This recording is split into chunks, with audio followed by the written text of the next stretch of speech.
स्वागत है दोस्तों आपका उत्कर्ष क्लासेज की इस ऑनलाइन क्लास में। दोस्तों, पिछली कुछ कक्षाओं से हम अर्थ विचार बिंदु पढ़ रहे हैं। हिंदी भाषा के बहुत महत्वपूर्ण बिंदुओं में गिने जाने वाले तथ्यों पर हम चर्चा कर रहे हैं।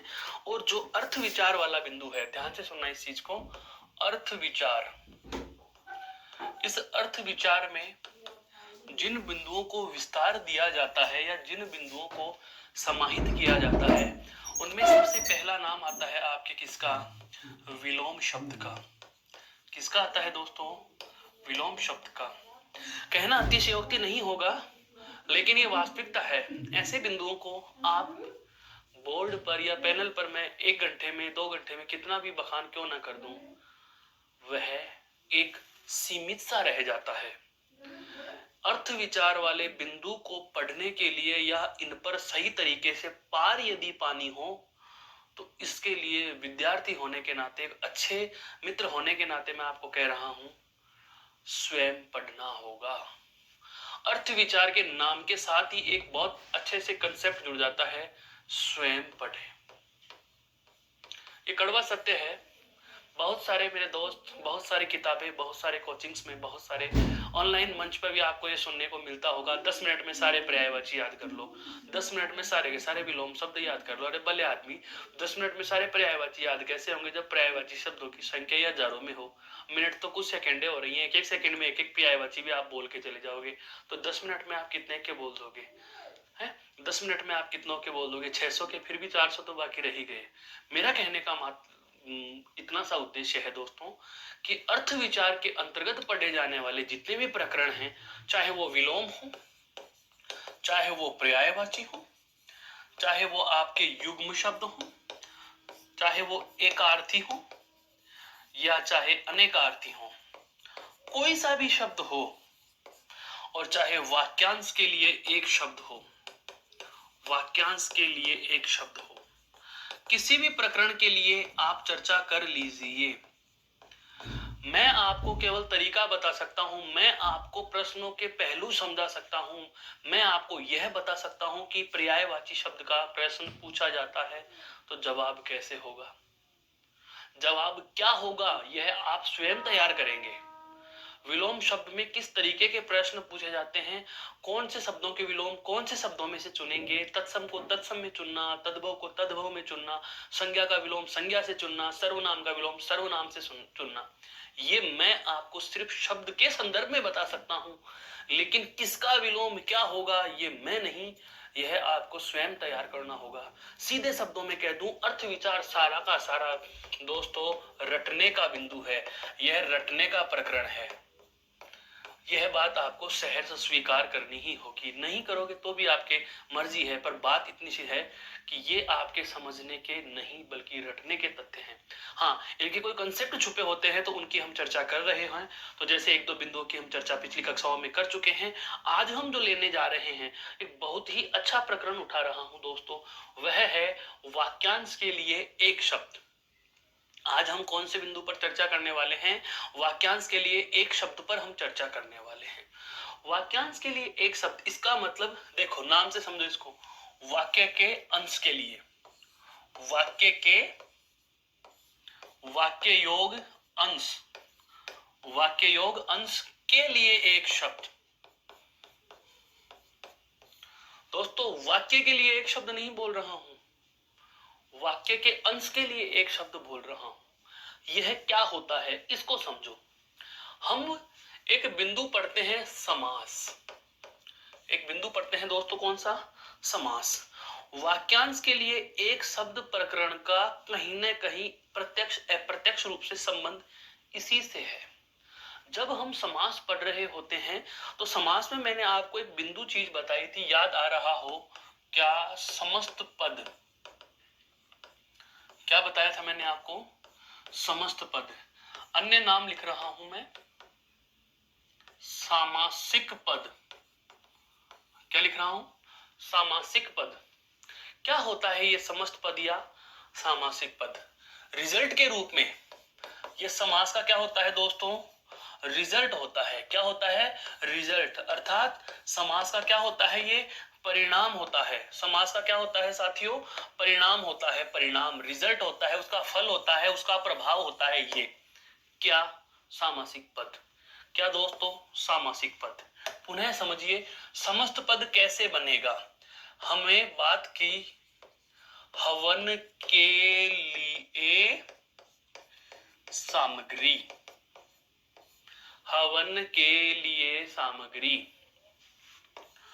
जो पढ़ा लिखा नहीं है, जो पढ़ा लिखा नहीं है, जो पढ़ा लिखा नहीं है, वह जो सब कुछ जानता है, वह जो सब कुछ जानता है? राकेश की मेहनत का कोई जवाब नहीं है। राकेश की मेहनत का कोई जवाब नहीं। बहुत अच्छे से समझो इस चीज को। वाक्यांश के लिए एक शब्द क्या होता है? एक तो होता है पूरी की पूरी लाइन, यहां से लेकर के यहां तक पूर्ण विराम आ गया, इस लाइन को कहेंगे वाक्य। ये क्या कहलाता है दोस्तों? वाक्य। ये क्या कहलाता है? वाक्य। और वाक्यांश जो होता है, वाक्य का छोटा भाग, वाक्य का छोटा भाग वाक्यांश कहलाता है। वाक्य का छोटा भाग वाक्यांश कहलाता है। वाक्य का छोटा भाग क्या कहलाता है मित्रों? वाक्यांश कहलाता है। वाक्य क्या होती है? एक संपूर्ण इकाई होती है, भाषा की मूलभूत इकाई मानी जाती है, भाषा का सबसे बड़ा अंग माना जाता है। लेकिन उसका एक छोटा भाग यदि बात की जाए तो उसके छोटे भाग को क्या कहेंगे? वाक्यांश कहेंगे। अब मैंने आपके समक्ष 4 उदाहरण प्रस्तुत कर दिए। सबसे पहले मैंने कहा हवन के लिए सामग्री, दूसरा कहा जो पढ़ा लिखा नहीं है, तीसरा कहा वह जो सब कुछ जानता है, और 4 नंबर पे मैंने कहा राकेश की मेहनत का कोई जवाब नहीं। इस लाइन को फिर से बोलो। हवन के लिए सामग्री, जो पढ़ा लिखा नहीं है, वह जो सब कुछ जानता है, राकेश की मेहनत का जवाब नहीं। इन 4 पंक्तियों को हम बोल रहे हैं यहां से लेकर, ध्यान से समझना, महत्वपूर्ण चीज बिंदु पर आ रहे हैं हम, यहां से लेकर यहां तक पढ़ने में माना कि मुझे 10 सेकेंड लगे। कितने सेकेंड लग रहे हैं दोस्तों? 10 सेकेंड लग रहे हैं। अब मैं इन 4 के 4 वाक्यांशों को, इनके 4 के 4 कथनों को 4 शब्दों में बोल जाऊं तो जाहिर सी बात है 4 लाइनों की तुलना में 4 शब्द तो कम ही होंगे। 4 शब्द कम ही होंगे। मेरे कहने का आशय पुनः समझिए। अगर हम एक लाइन को बोलने में माना कि 1 मिनट का समय लगा रहे हैं तो जाहिर सी बात है एक पंक्ति की तुलना में, एक पंक्ति की तुलना में क्या लिखा है मैंने? एक शब्द लिखा है। बहुत बार क्या होता है, हमारे पास समय कम होता है। बहुत बार हमारे पास क्या हो जाता है? समय कम रह जाता है, या फिर हमारे पास अधिक बोलने की शर्त नहीं है। अधिक नहीं बोलने की शर्त लगा दी जाए। जब हमारे ऊपर अधिक नहीं बोलने की शर्त लगा दी जाए, अधिक नहीं बोलने की शर्त लगा दी जाए, मेरे कहने का आशय समझना।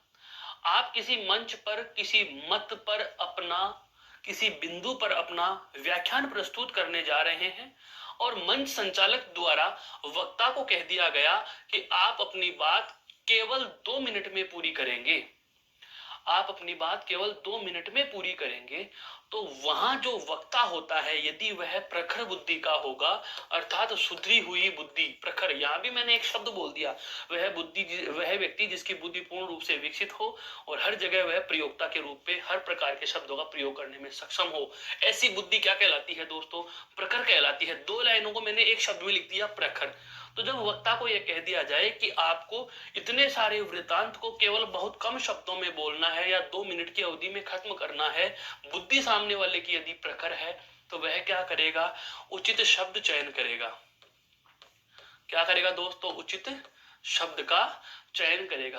और जैसे ही वह शब्द का चयन करने लग जाएगा तो वह कोशिश करेगा कि हवन के लिए जहां भी मुझे सामग्री बोलनी होगी तो हवन के लिए सामग्री पूरी लाइन नहीं बोल करके मैं केवल कितना सा बोलूंगा, हवन सामग्री बोलूंगा।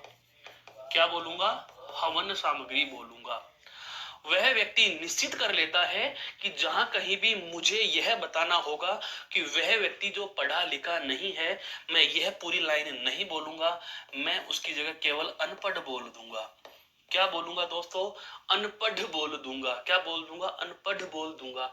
जहां पर मुझे बोलना होगा कि इस समाज में बहुत कुछ लोग या बहुत कम संख्या में लोग ऐसे बचे हैं जो सब कुछ जानता है, तो मैं यह पंक्ति पूरी नहीं बोलूंगा, मैं इसके स्थान पर केवल एक छोटा सा शब्द बोलूंगा। क्या?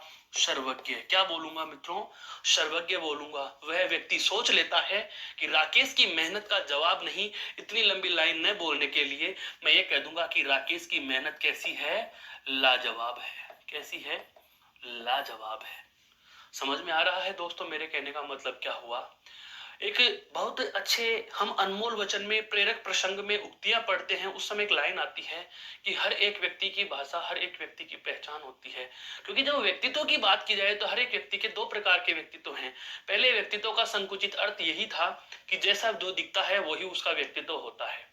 जो व्यक्ति सुंदर कपड़े पहनकर रह रहा हो, अच्छे कपड़े पहनकर रह रहा हो, सही तरीके से बोल रहा हो, तो वह सुंदर उसका व्यक्तित्व होगा, वह सुंदर उसका व्यक्तित्व होगा। लेकिन ध्यान रखना, ध्यान रखना, जहां कहीं भी, जहां कहीं भी आप व्यक्तित्व के वर्तमान संदर्भ की बात करते हो तो आल्पोर्ट महोदय यह कह देते हैं क्या कि व्यक्तित्व मनुष्य के मनोदेहिक गुणों का वह गत्यात्मक संगठन है जो उसका वातावरण के साथ अनोखे समायोजन को निर्धारित कर रहा है। और व्यक्तित्व के वर्तमान संदर्भ में, व्यक्तित्व के वर्तमान संदर्भ में ध्यान देना, व्यक्तित्व का जो वर्तमान संदर्भ है, वर्तमान संदर्भ में व्यक्तित्व के व्यापक अर्थ में, व्यापक अर्थ में आंतरिक और बाहरी, आंतरिक और बाह्य दोनों प्रकार के गुणों को समाहित किया जाता है कि जो व्यक्ति जैसा दिख रहा है वैसा ही नहीं, उसकी क्या सोच है, क्या उसकी मनोवृत्ति है, क्या उसकी धारणाएं हैं, यह भी उसके व्यक्तित्व का हिस्सा होती है, यह भी उसके व्यक्तित्व का हिस्सा होती है। मेरे कहने का आशय यह हुआ साथियों कि व्यक्तित्व के संदर्भ में आज जैसे दोनों प्रकार के गुणों को समाहित किया जाता है, ठीक उसी प्रकार से इस व्यक्तित्व के बाहरी गुण में, इस व्यक्तित्व के बाहरी गुण में आपकी भाषा भी आएगी, आपकी भाषा भी आएगी। और भाषा के संदर्भ में एक बहुत अच्छा प्रेरक प्रसंग, एक उक्ति और एक कथन प्रचलित है क्या कि जब हम किसी बात को कह रहे हों और हमारी बात को कहते समय हमें लगे कि एक शब्द में हमारी बात पूर्ण हो सकती है तो हमें दूसरी बात नहीं बोलनी चाहिए। कुछ समझ में आया? पुनः समझिए, जहां एक शब्द बोलने से काम चल जाए वहां दूसरा शब्द भी नहीं बोलने का प्रयास करें। यह एक बहुत समुचित और सुलझे हुए, सुधरे हुए व्यक्तित्व की निशानी है कि कम बोलना चाहिए। जहां आपको एक शब्द बोल देने से काम चल जाए वहां दूसरा भी फिर मत बोलो। उदाहरण समझिए, आपको कहा जाए कि यह बात समझ में आ गई क्या, इतनी बड़ी लाइन, आपको इतना सा पूछे हाँ नहीं, तो हाँ में समझ आ जाएगा कि हाँ मेरे समझ में आ गई, नहीं में समझ में आ जाएगा कि समझ में नहीं आई। अब आप कहोगे यह बात मेरे बिल्कुल भी समझ में नहीं आई है, यह बात मेरे 10% समझ में आई है। अरे हाँ अथवा नहीं में जवाब देना है तो हाँ अथवा नहीं में ही जवाब दीजिए। जब आपको एक शब्द बोलने से काम चल रहा हो तो दूसरा शब्द भी नहीं बोलो, ना बोलने का प्रयास करना है, चुप रहने का प्रयास करना है। इसीलिए तो कहा जाता है कि मौन रह जाना सबसे तीखी आलोचना होती है, मौन रह जाना सबसे बड़ी आलोचना होती है। तो जो हमारा बिंदु है दोस्तों, जो हमारा बिंदु है आज का कौन सा, वाक्यांश के लिए एक शब्द। इस वाक्यांश के लिए एक शब्द में मैंने क्या किया कि 4 वाक्यों की जगह 4 शब्द चुन लिए, 4 वाक्यों की जगह 4 शब्द चुन लिए। और ऐसा कब होता है? जब हमारे पास एक ऐसी स्थिति आ जाती है कि हम किसी पूरी बात को, किसी पूरे वर्णन को बताने के लिए एक ही शब्द का प्रयोग कर लेते हैं, तो उस स्थिति को कहा जाता है क्या? वाक्यांश के लिए एक शब्द प्रयोग में ले लेना। परिभाषा में बांधना चाहे तो क्या कहेंगे, ध्यान से समझो। जब वक्ता द्वारा किसी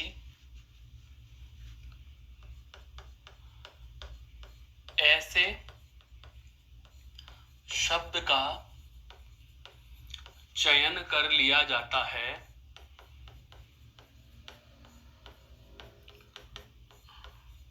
जब वक्ता द्वारा किसी ऐसे शब्द का चयन कर लिया जाता है जो कि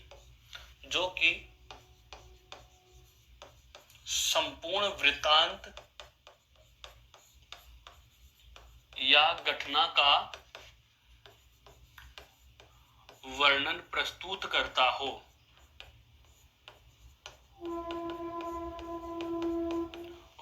संपूर्ण घटना का या संपूर्ण वृत्तांत का वर्णन प्रस्तुत करता हो तो यह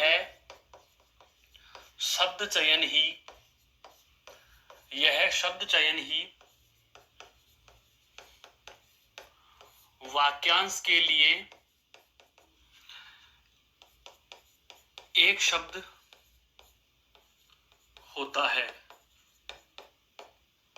तो यह शब्द चयन ही वाक्यांश के लिए एक शब्द होता है। इसके महत्व की बात करें हम तो इसके महत्व की बातों में देखो, सबसे पहली बात, इससे क्या प्रभाव होगा। ऐसा आपने किया तो क्यों किया। इससे ऊर्जा व समय की बचत होगी। सबसे पहली बात, कहने वाले की ऊर्जा भी बचेगी, उसका समय भी बचेगा, एक बात। दूसरी आवश्यक बात होती है दोस्तों, दूसरा आवश्यक फायदा क्या, श्रोता किसी लंबे वृत्तांत की उलझन से बच सकेंगे। अर्थात सुनने वाले जो वर्णन का विस्तार है, उसकी उलझने हैं, उसकी जो झंझट है, उसका उतना सारा विस्तार है, उस फालतू की रामायण से बच सकेंगे। अगली महत्वपूर्ण बात, वृत्तांत सार रूप में समझ आएगा। क्योंकि हम छोटे शब्दों में बोलेंगे तो सार होगा, वृत्तांत सार रूप में समझ आएगा। तो जाहिर सी बात है शब्दावली कैसी हो जाएगी दोस्तों, शब्दावली सार गर्भित होगी। शब्दावली कैसी हो जाएगी, सार गर्भित होगी। शब्दावली सार गर्भित होगी तो जाहिर सी बात है लंबे व नीरस वाक्यांशों से बचा जा सकेगा।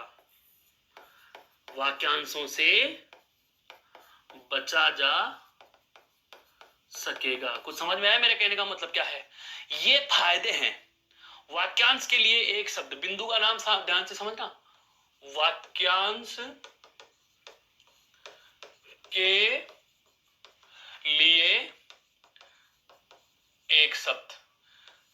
क्यों पढ़ा जाता है ये बिंदु, क्या आवश्यकता पड़ी इसकी हिंदी में, तो अब आपके समक्ष मैंने प्रस्तुत कर दिया इसका कारण। वाक्यांश के लिए एक शब्द पहले तो होता क्या है, जब वक्ता द्वारा किसी ऐसे शब्द का चयन कर लिया जाए जो संपूर्ण वृत्तांत या घटना का वर्णन प्रस्तुत करता हो। उदाहरण से समझो, जैसे हवन के लिए सामग्री, इतनी बड़ी बात को कहने के लिए वक्ता के द्वारा किसी एक ऐसे शब्द का चयन कर लिया गया जो इस सारे अर्थ की प्रतीति करा रहा हो, तो ऐसा करना ही क्या कहलाता है, ऐसा शब्द चयन ही वाक्यांश के लिए एक शब्द होता है।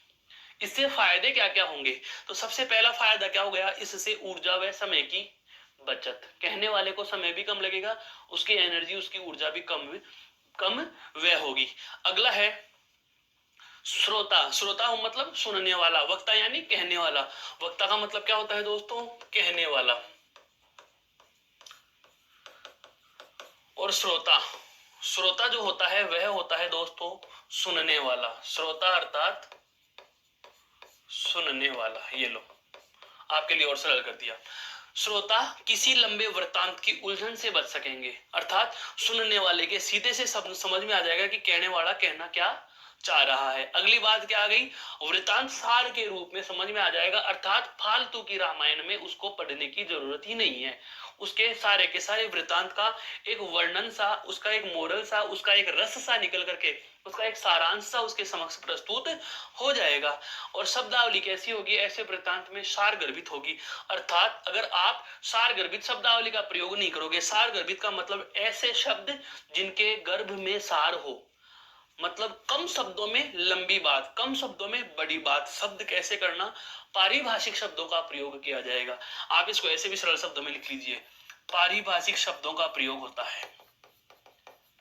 पारिभाषिक शब्द अर्थात हर एक शब्द वह ऐसा होगा जिसकी परिभाषा दी जा सकती है, जिसको विस्तार दिया जा सकता है। शब्दावली सारगर्भित होगी तथा लंबे व नीरस वाक्यांशों से बचा जा सकेगा, अर्थात इतनी बड़ी बात 20 पदों की, 20 शब्दों की बात की जगह एक शब्द बोल करके भी काम चलाया जा सकेगा। तो जो लंबे और नीरस वाक्यांश है उनके प्रयोग से भी हम बच सकते हैं। दोस्तों यह था आपका कौन सा, वाक्यांश के लिए एक शब्द क्या होता है, इसकी क्या महत्वता होती है।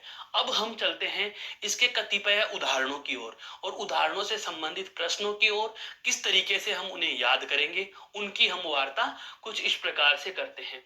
देखो हमारे समक्ष कुछ उदाहरण प्रस्तुत किए गए हैं, जिसका कथन न किया जा सके, बहुत अच्छे से समझो इस चीज को, है जिसका कथन न किया जा सके। दोस्तों याद आ रहा हो तो पूर्व की कक्षाओं में एक शब्द लिखा था मैंने, एकथ। क्या लिखा था दोस्तों, एकथ। जब युग्म शब्द पढ़ते हैं तो एक शब्द आता है एकथ और इसके युग्म में आता है अथक।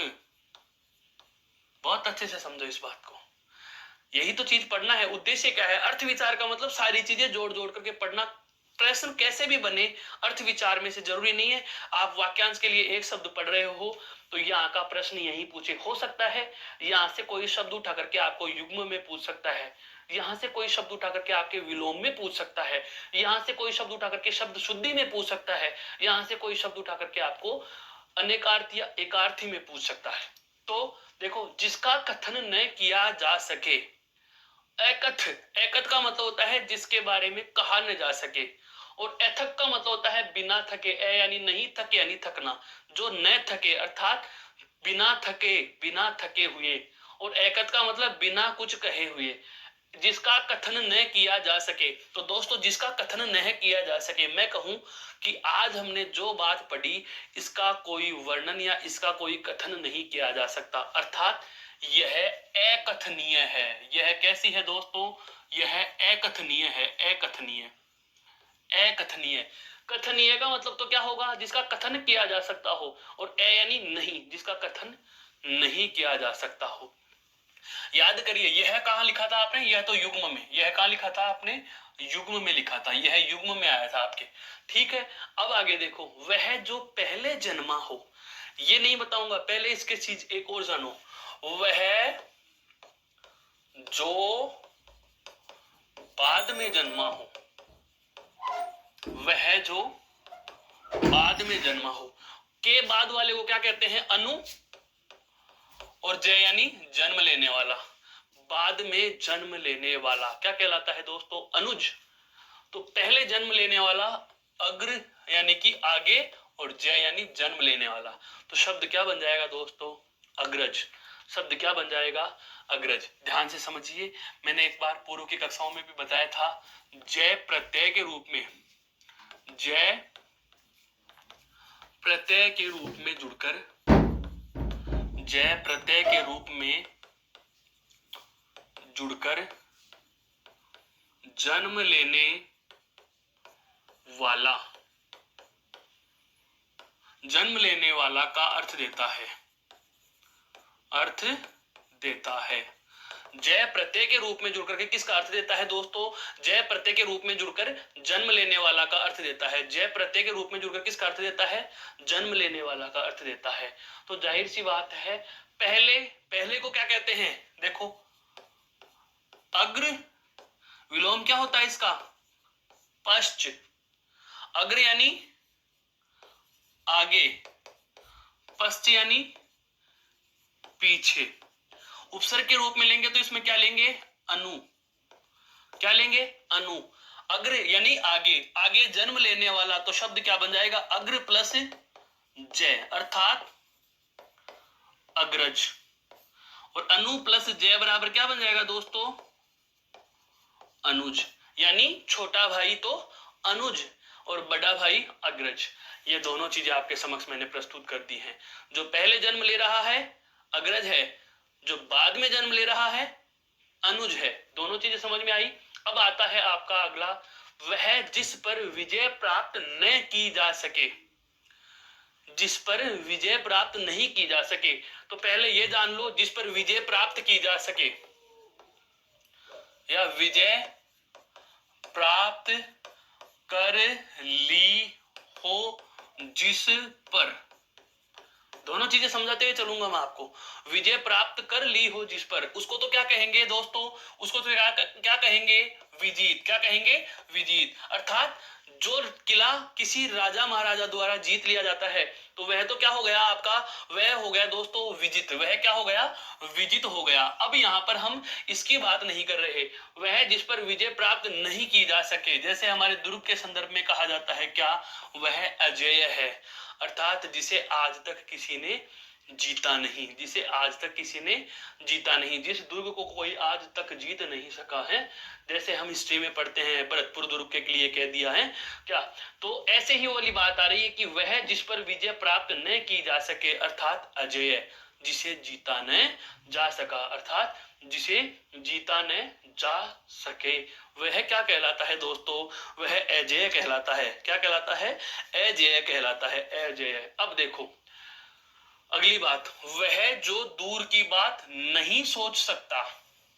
दूर की सोचने वाला, पहले देखो दूर की बात अगर न को हटा दिया जाए, न को हटा दिया जाए तो हम इसको क्या कहेंगे, इसको कहेंगे दूरदर्शी। क्या कहेंगे दोस्तों, दूरदर्शी। बहुत अच्छे से समझना, एक एक में दो दो शब्द बता रहा हूं, एक एक प्रश्न में एक एक उदाहरण से हम दो दो उदाहरणों को समझ रहे हैं। अगर आपको कह दिया जाए कि दूर की बात सोचने वाले को क्या कहेंगे, तो आप उसको कह दोगे क्या, जिसको आने वाले कल के बारे में पता हो या जो आने वाले कल के बारे में सोच कर चलता हो। तो घर में भी कह दिया जाता है कि अमुक व्यक्ति तो दूरदर्शी है। क्या कह दिया जाता है, दूर, वह जो दूर की बात सोच सके। दूरदर्शी, ने या नहीं का अर्थ आ जाए तो ए, शब्द क्या बन जाएगा, अदूरदर्शी। क्या बोलोगे उसको, अदूरदर्शी। जब आपको कह दिया जाए कि वह जो दूर की बात सोच नहीं सकता, तो उसको क्या कह दोगे दोस्तों, अदूरदर्शी।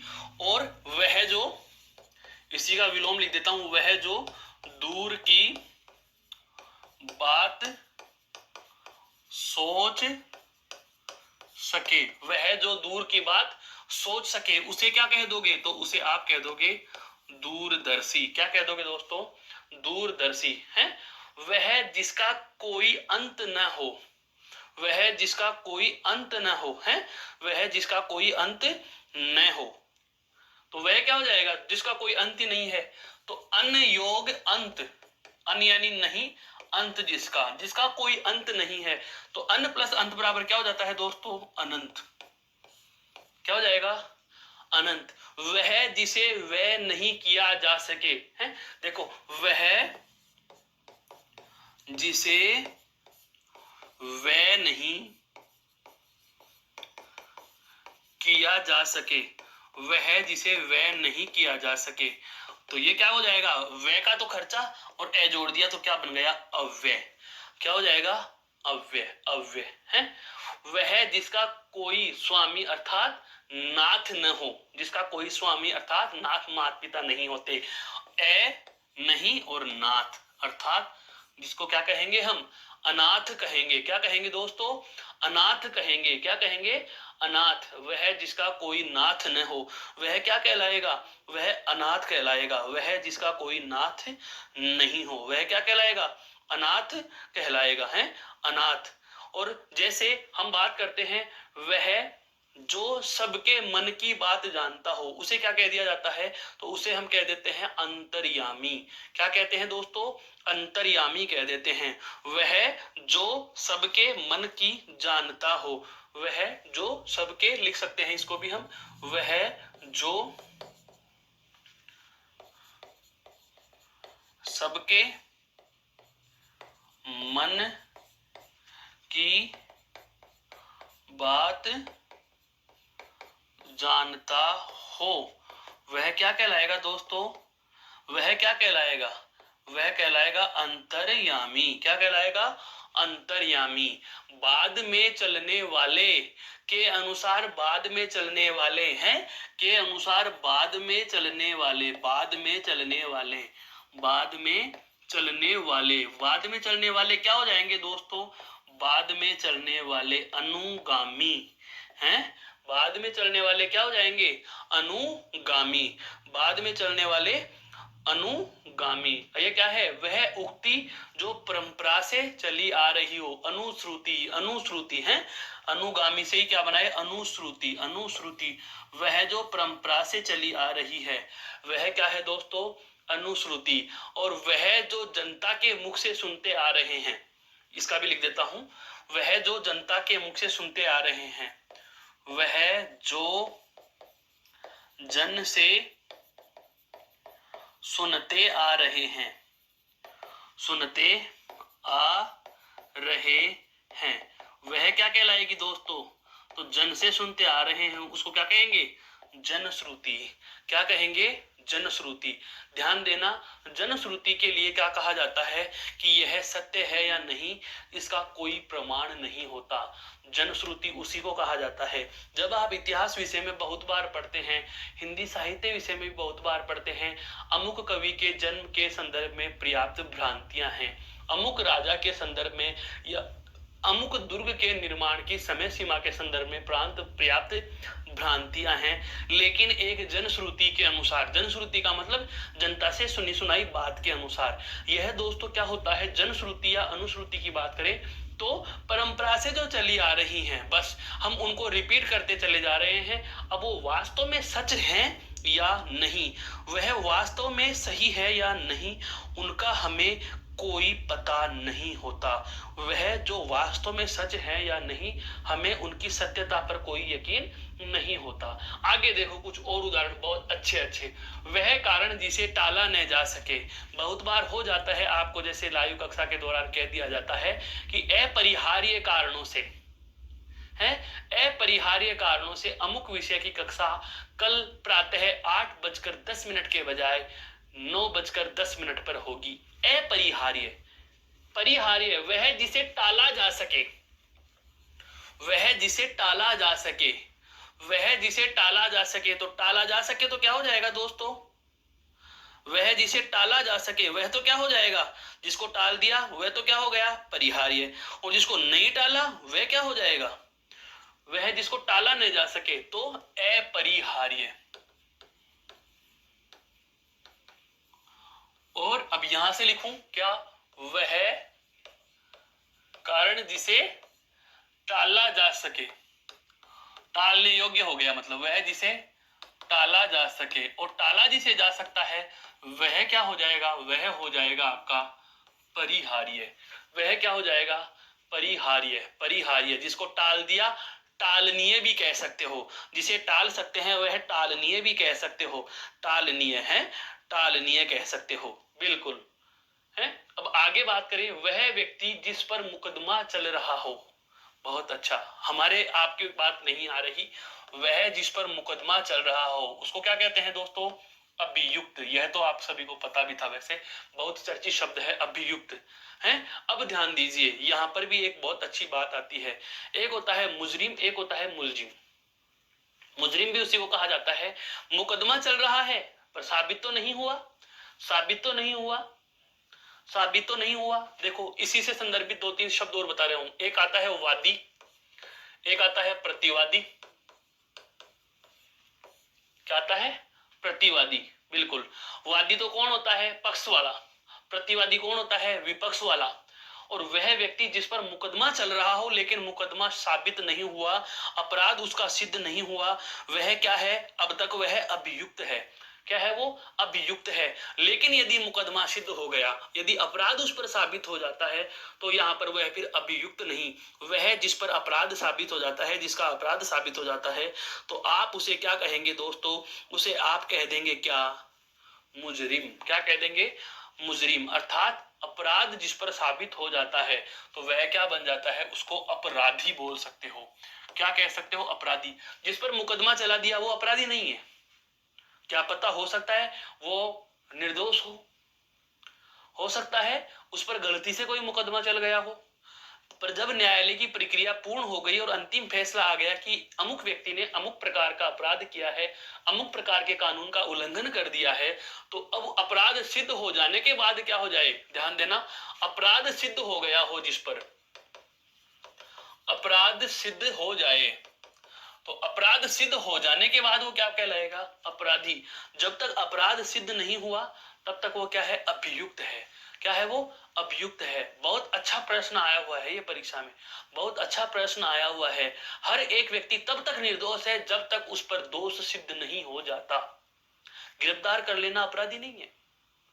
किसी व्यक्ति को गिरफ्तार कर लिया गया, संदेह के आधार पर भी तो किया जा सकता है, वास्तव में अपराध किया है या नहीं इसकी सत्यता का हमें पता नहीं है। तो जब तक किसी व्यक्ति पर दोष सिद्ध नहीं हो जाते, दोष साबित नहीं हो जाते, हर एक व्यक्ति अपने आप में निर्दोष है।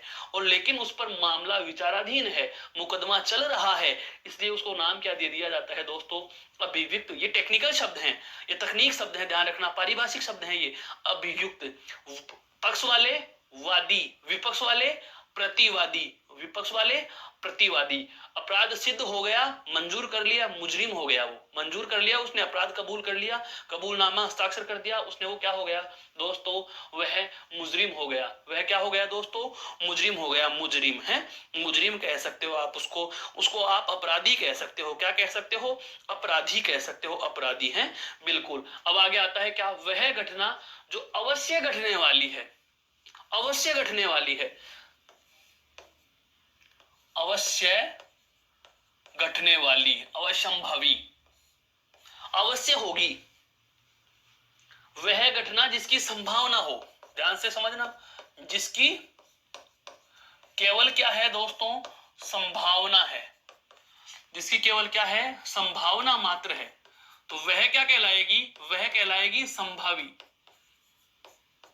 वह क्या कहलाएगी, संभावी या संभावित, संभावी या संभावित। लेकिन वह घटना जो अवश्य घटने वाली है उसके लिए क्या कह दिया गया, अवश्यंभावी। क्या कह दिया, अवश्यंभावी। हाथ से पेन गिरा, हाथ से पेन गिरा, नीचे गिरेगा, यह घटना घटने वाली, अवश्यंभावी।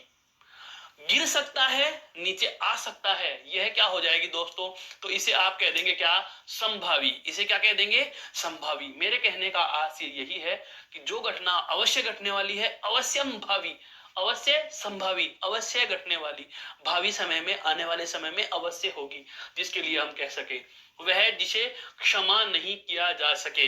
देखो पहले वह जानो, जिसे क्षमा किया जा सके, जिसे क्षमा किया जा सके, जिसे क्षमा किया जा सके, बिल्कुल होता है। जैसे हम बात करते हैं भारत के राष्ट्रपति की, हैं, भारत के राष्ट्रपति की बात करते हैं, राष्ट्रपति से संबंधित अनुच्छेद 72, अनुच्छेद 72, अनुच्छेद 72 में राष्ट्रपति की क्षमादान की शक्ति है, क्षमादान की शक्ति है। अब हर किसी व्यक्ति को तो राष्ट्रपति क्षमा नहीं कर सकते, लेकिन हाँ उनके पास क्षमा करने की शक्ति है। वही वाली बात आ रही है, जिसे क्षमा किया जा सके, जिसे क्षमा किया जा सके, वह तो क्या हो जाएगा, क्षम्य, वह तो क्या हो जाएगा, क्षम्य, अर्थात इसको क्षमादान दिया जा सकता है, इसे क्षमादान दिया जा सकता है, तो ये तो क्या है, क्षम्य, अर्थात क्षमा करने योग्य। लेकिन जिसे क्षमा नहीं किया जा सकता, इसे किसी भी हाल में माफी नहीं दी जा सकती, इसे किसी भी हाल में माफ नहीं किया जा सकता, तो दोस्तों उसे क्या कह देंगे, तो उसे हम कह देंगे दोस्तों अक्षम्य। क्या कह देंगे, यानी नहीं, क्षम्य अर्थात जो माफ करने योग्य। तो माफ करने योग्य जो नहीं है वह क्या हो जाएगा दोस्तों, अक्षम्य। क्या हो जाएगा दोस्तों, अक्षम्य हो जाएगा, अक्षम्य है। वह भूमि जिसमें, है दोस्तों, अगला है कथन क्या, वह भूमि जिसमें, वह भूमि जिसमें कुछ भी न उपजता हो, वह भूमि जिसमें कुछ भी न उपजता हो, यह तो आपको पता भी है, बंजर कहते हो क्या है, ऊसर भूमि कह सकते हैं उसको। क्या कहते हैं दोस्तों, ऊसर। क्या कहेंगे उसको, ऊसर कहेंगे, ऊसर। वह भूमि जिसमें कुछ भी न उपजता हो ऊसर भूमि होती है। कौन सी भूमि होती है? ऊसर भूमि होती है, ऊसर भूमि है। वह जो बाह्य जगत के ज्ञान से, बाह्य का मतलब क्या होता है दोस्तों? बाह्य का मतलब होता है बाहरी। वह जो बाहरी जगत के ज्ञान से अनभिज्ञ हो। अब बाहरी जगत के ज्ञान से अनभिज्ञ है तो अंदर ही अंदर रहा। बहुत बार आप कह भी देते हो कुएं का मेंढक है। बाहरी जगत से, बाहरी जगत के ज्ञान से जो अनजान है, जिसे बाहरी संसार का नॉलेज है ही नहीं, तो हम उसको ताना भी मार देते हैं बहुत बार। क्या ताना मार देते हैं दोस्तों? तो उसको हम ताना मार देते हैं क्या? कूप मंडूक। क्या कहते हैं उसको? कूप मंडूक कहते हैं। कूप मंडूक, कूप यानी कुएं का, मंडूक यानी मेंढक, कुएं का मेंढक, कूप मंडूक कहते हैं उसको। क्या कहते हैं? कूप मंडूक। चक्र है पानी में जिसके वह, चक्र पानी है, ये तो बहुब्रीहि समास में हम खूब पढ़े हैं। चक्र पानी, चक्र है पानी में जिसके वह, उसे क्या कहा दोस्तों? उसे कहा जाता है चक्र पाणी। उसे क्या कहा जाता है? चक्र पाणी कहा जाता है। वह जिसके पाणी अर्थात हाथ में चक्र है। किसके हाथ में है चक्र? चक्र जिसके हाथ में है उसको क्या कहा जाता है? उसको चक्र पाणी कहा जाता है। भगवान श्री कृष्ण के हाथ में चक्र है, सुदर्शन चक्र जिन्होंने धारण किया था, तो उसके लिए हम क्या कह देंगे कि वह जिसके हाथ में चक्र है या वह जिसके पाणी में चक्र है, तो उसको क्या कह देंगे? चक्र पाणी कह देंगे। कुछ और उदाहरणों की हम बात करें तो देखो, अगला उदाहरण बहुत अच्छा। वह जिसमें बाण रखे जाते हैं, बाण जिसमें रखे जाते हैं, तरकश। बाण किस में रखे जाते हैं दोस्तों? तरकस में। एक टोकरी नुमा संरचना होती है, बिल्कुल हाँ, एक शंकुनुमा टोकरी सी होती है जिसमें बाण रखे जाते हैं और जो कंधे पर टांग कर रखी जाती है, उसे क्या कहा जाता है दोस्तों? तो उसे आप कह सकते हो तरकस। वह जिसमें बाण रखे जाते हैं तरकस होता है, तरकस। अब देखो, 3 माह में एक बार होने वाला, अब यहाँ पर यह लेने की वजह क्या थी वो सुनो। 3 माह में एक बार होने वाला क्या हो जाएगा? त्रैमासिक। क्या हो जाएगा दोस्तों? त्रैमासिक। त्रे यानी 3, त्रिमासिक भी कह सकते हो, त्रिमासिक भी कह सकते हो। 3 माह में एक बार होने वाला है, क्या हो जाएगा? त्रैमासिक। अब सुनना, यहां से कितने सारे शब्द बन सकते हैं? एक माह में एक बार होने वाला, एक माह में एक बार होने वाला मासिक, एक माह में एक बार होने वाला मासिक। अब चाहे वो पत्रिका हो, ऐसी पत्रिका जिसका प्रकाशन 1 महीने में एक बार किया जा सकता है तो उसको मासिक पत्रिका कहेंगे। ऐसी पत्रिका जिसका प्रकाशन 3 माह में एक बार होता है उसको त्रैमासिक पत्रिका कह देंगे।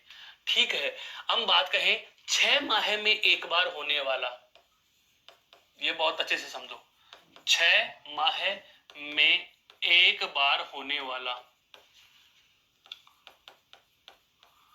6 माह में एक बार होने वाला, उसको क्या कह देंगे? उसको कहा जाता है दोस्तों अर्धवार्षिक। क्या कहा जाता है उसको? अर्धवार्षिक। वर्ष के आधे में, अर्थात आधे वर्ष में एक बार होने वाला। एक पक्ष में 15 दिवस, 15 दिवस में एक बार होने वाला, 15 दिवस में एक बार होने वाला, उसको कहा जाता है दोस्तों पाक्षिक। क्या कहा जाता है? पाक्षिक। पक्ष, पक्ष होता है 15 दिन का समूह है, 15 दिवसों का समूह है, 15 दिवसों का समूह है। क्या कहलाता है दोस्तों? पक्ष कहलाता है। क्या कहलाता है? पक्ष। सप्त यानी 7, बहुत अच्छे से सुन लीजिए इनको, सप्त यानी 7 है, 7 अहनों का समूह है। ये समय सूचक शब्द हैं सारे के सारे। निश्चित रूप से एक प्रश्न यहां से मिल ही जाता है। 7 या सप्त अहनों, अहनों का अर्थ होता है दोस्तों दिनों, दिनों का समूह है, उसको क्या कहते हैं? सप्ताह है। उसे क्या कहते हैं? सप्ताह है। तो वाक्य वंश एक शब्द का क्या बनता है? सप्ताह में एक बार होने वाला, सप्ताह में एक बार होने वाला, उसको कहा जाता है दोस्तों साप्ताहिक। क्या कहते हैं? साप्ताहिक। फिर कहें बात, वर्ष में एक बार होने वाला, वर्ष में एक बार होने वाला, उसको क्या कह देंगे दोस्तों? उसको कह देंगे वार्षिक। उसको क्या कह देंगे? वार्षिक। वर्ष में एक बार होने वाला है तो वो क्या हो जाएगा? वार्षिक। अगर बात करें हर दिन होने वाला है, हर दिन, हर दिन होने वाला, दिन में होने वाला, हर दिन में होने वाला, उसको क्या कहा जाता है दोस्तों? दैनिक। क्या कहा जाता है? दैनिक कहा जाता है। ये समय सूचक कुछ शब्द मैंने आपको लिख दिए हैं एक उदाहरण लेने के संदर्भ से। उद्देश्य यही था कि इससे आपको त्रैमासिक ही नहीं बल्कि जितना भी ये कैलेंडर सूचक शब्द हैं, जितने भी ये समय सूचक शब्द हैं, इन सभी का एक बार आपको बिल्कुल वह परिचय करा दिया जाए कि कैसा भी आपका समय सूचक शब्द आ जाए, आप उसे बिल्कुल, आप उसे पार कर सके, आप उसे पढ़ सके, आप उसको सही तरीके से अटेम्प्ट कर सके। अगला देखो शब्द वाक्य क्या दे रहा है, बहुत ही अच्छा आ गया, बहुत ही अच्छा है। क्या? कि वह जिसे पार करना कठिन हो, है वह जिसे पार करना कठिन हो, वह जिसे पार करना कठिन हो। तैरकर जिस पर जाया जा सके तर, और जिस पर पार नहीं किया जा सके कठिन हो तो दुस्तर। क्या कहते हैं उसको? दुस्तर कहते हैं, दुस्तर। वह स्थान जहां कोई भी जन नहीं रहता, उसको जन शून्य भी कह सकते हो, उसको निर्जन कह सकते हो। क्या कह सकते हो दोस्तों? निर्जन कह सकते हो।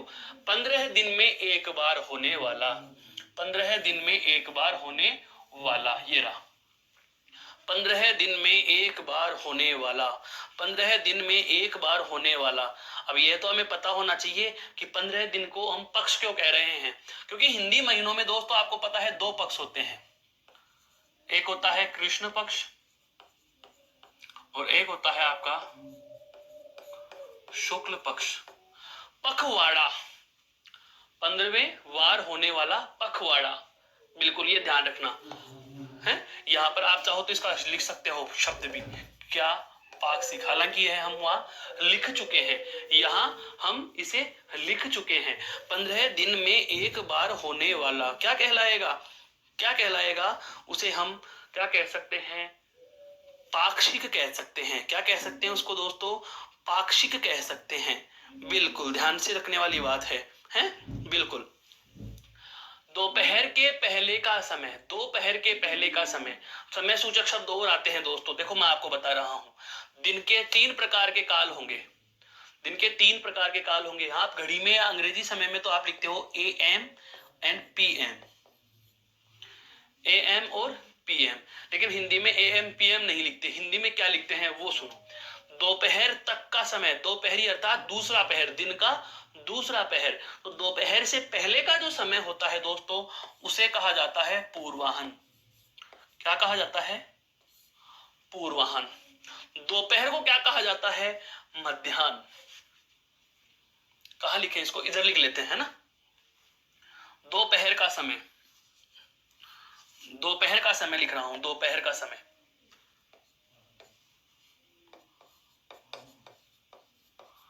दोपहर का समय यह कहलाता है दोस्तों मध्याह्न। क्या कहलाता है? मध्याह्न। क्या कहलाता है? मध्याह्न। दोपहर से पहले का समय पूर्वाह्न, दोपहर का समय क्या कहलाएगा? मध्याह्न। इसी से संबंधित एक और बना लेते हैं हम वाक्य, इसी से संबंधित एक और वाक्यांश हम लिखेंगे। क्या?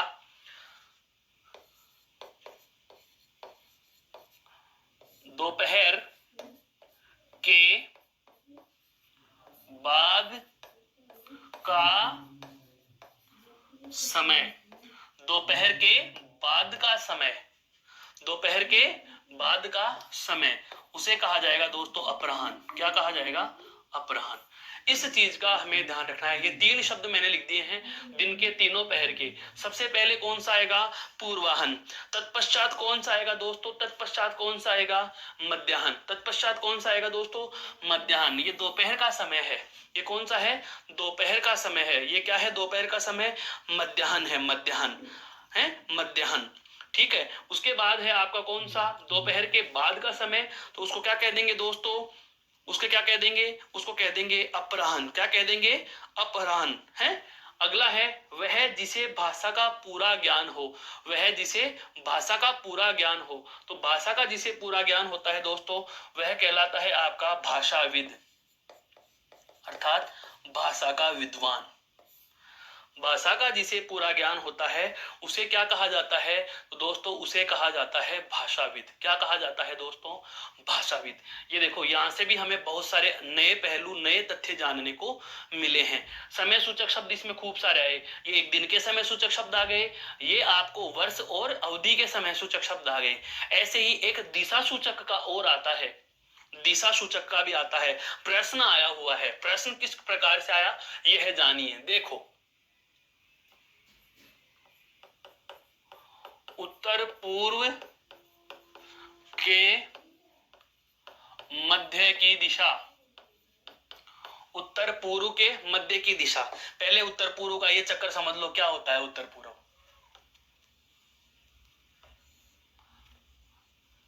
हम एक नक्शे की बात करें, हम एक मैप की बात करते हैं, नक्शे की बात करते हैं, तो दोस्तों ऊपर क्या होती है? उत्तर दिशा। नीचे होती है कौन सी? दक्षिण दिशा। नीचे कौन सी होती है? दक्षिण दिशा। जब हम कागज को पढ़ रहे हैं तो वाम दिशा अर्थात बाई दिशा में, आपका बाई दिशा में क्या है? पश्चिम। और बिल्कुल है। और दक्षिण दिशा में कौन सी है? दाएं हाथ में कौन सी है? पूर्व दिशा। ये तो दिशाएं हो गई, ये तो सबको पता है कि पूर्व, पश्चिम, उत्तर और दक्षिण। ये मैप में, नक्शे में, मानचित्र में हम इसी प्रकार से दिशाओं का ज्ञान करते हैं। प्रश्न यहां से नहीं पूछता, प्रश्न कहां से पूछता है? इनके मध्य की दिशाओं में से पूछता है। कहां से पूछता है दोस्तों? इनके मध्य की दिशाओं में। पहला प्रश्न, उत्तर और पूर्व के मध्य की दिशा, उत्तर और पूर्व के मध्य की दिशा। ध्यान रखना दोस्तों, ईशान्य दिशा होती है। कौन सी होती है? ईशान दिशा होती है। ईशान, यहां पर कौन सी आएगी? ईशान दिशा आएगी। ठीक है। अगला प्रश्न, अगला तथ्य। अब जानो सारे तथ्यों को। ये तो पहली हो गई।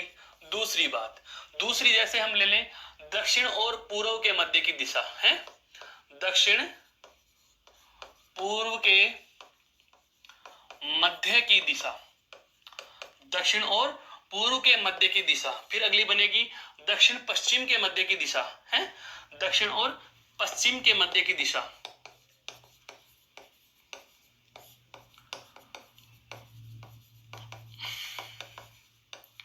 दक्षिण पश्चिम के मध्य की दिशा। फिर अगला तथ्य जो आता है वह आता है आपका कौन सा?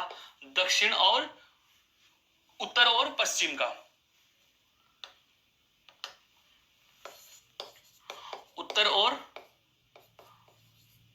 पश्चिम के मध्य की दिशा। हालांकि एक बार हम पूर्व की कक्षाओं में इस बात पर चर्चा कर चुके हैं, पर फिर से आपको यह बता देता हूं, ये वन वर्ड वाक्य के लिए एक शब्द, वाक्य के लिए एक शब्द में बहुत बार पूछे गए हैं।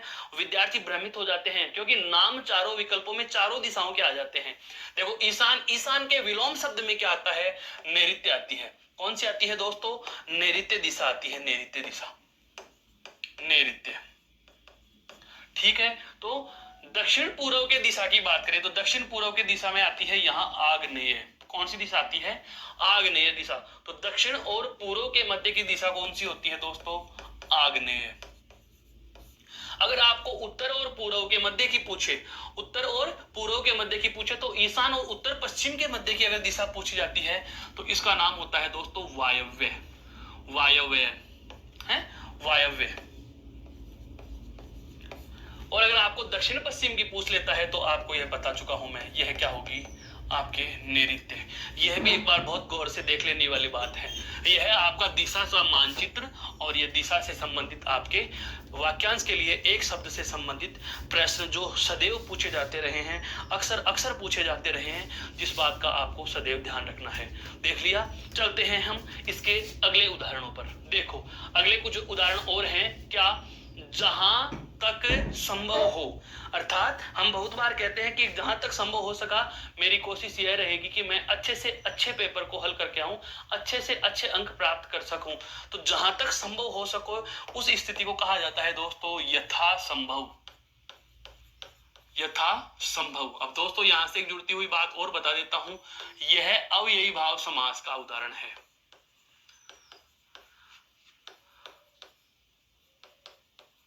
कौन से समास का उदाहरण है दोस्तों?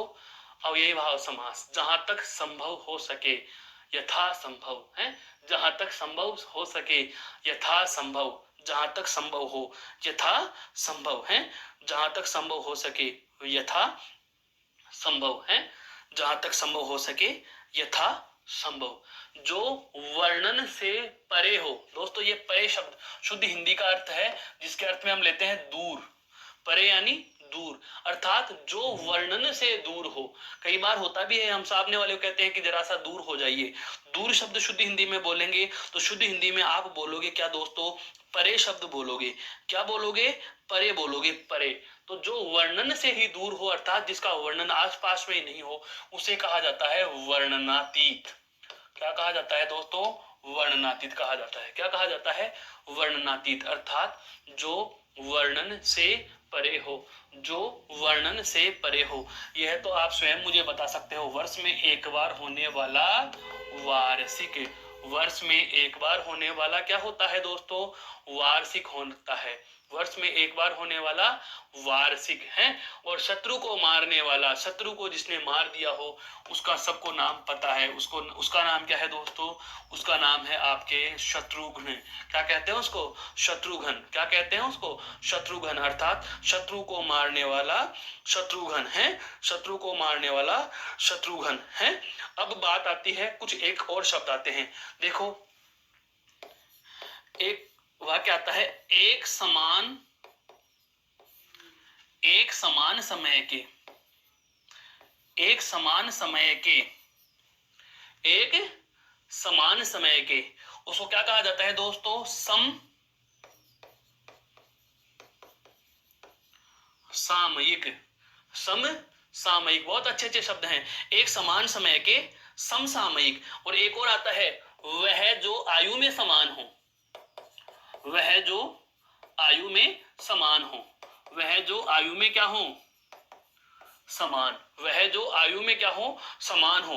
वह जो आयु में समान हो, आयु में समान हो, क्या कहा जाता है दोस्तों? समवयस्क है। समवयस्क कहा जाएगा, अर्थात एक जितने ही वयस्क हों, हैं, एक जैसे ही वयस्क। समवयस्क, समवयस्क नहीं, समवयस्क, अर्थात एक समान आयु के हैं जो, वो क्या कहलाएंगे? समवयस्क कहलाएंगे।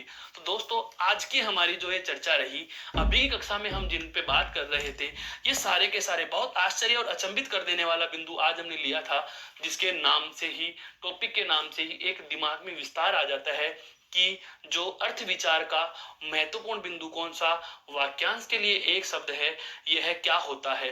तो सबसे पहले इसके परिचयात्मक विवरण में, सबसे पहले इसके परिचयात्मक विवरण में हमने जाना था कि समस्त पद या सामासिक पदों में जिस प्रकार से हम समास विग्रह का एक समस्त पद बनाते हैं, दो पदों के मध्य हवन और सामग्री, जैसे कि हवन और सामग्री के मध्य आई हुई इस कारक विभक्ति का, कारक विभक्ति का हमने क्या किया? समास के अनुसार लोप कर दिया।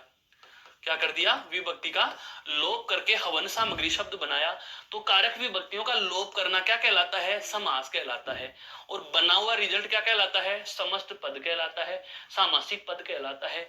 ठीक उसी प्रकार से हम इस वाक्यांश के लिए एक शब्द बिंदु को भी परिभाषित कर रहे थे कि जब वक्ता द्वारा किसी शब्द का चयन कर लिया जाता है, और ऐसे शब्द का चयन कर लिया जाता है जो संपूर्ण वृतांत या घटना का वर्णन प्रस्तुत कर सके, तो ऐसा शब्द चयन करना ही क्या कहलाएगा दोस्तों?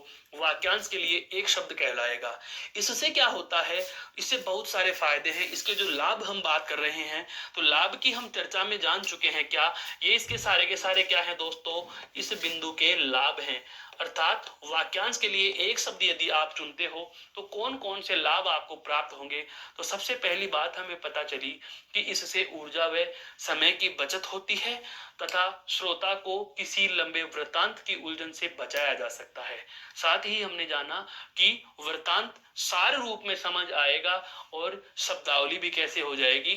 सार गर्भित या पारिभाषिक शब्दों का प्रयोग करेंगे, और इससे लंबे व नीरस वाक्यांशों की उलझन से भी बचा जा सकेगा। फिर कुछ इसके संदर्भ से इसको स्पष्ट करने हेतु हमने कुछ उदाहरणों के ऊपर चर्चा की, जिनके उदाहरणों के स्वयं से संबंधित और उनके संबंध से संबंधित हमने बहुत सारे शब्दों पर तथा ऐसे ही कुछ समय सूचक शब्दों पर हमने चर्चा की, दिशा सूचक शब्दों पर हमने चर्चा की, और ये आपके समानता सूचक शब्दों पर हमारी चर्चा रही।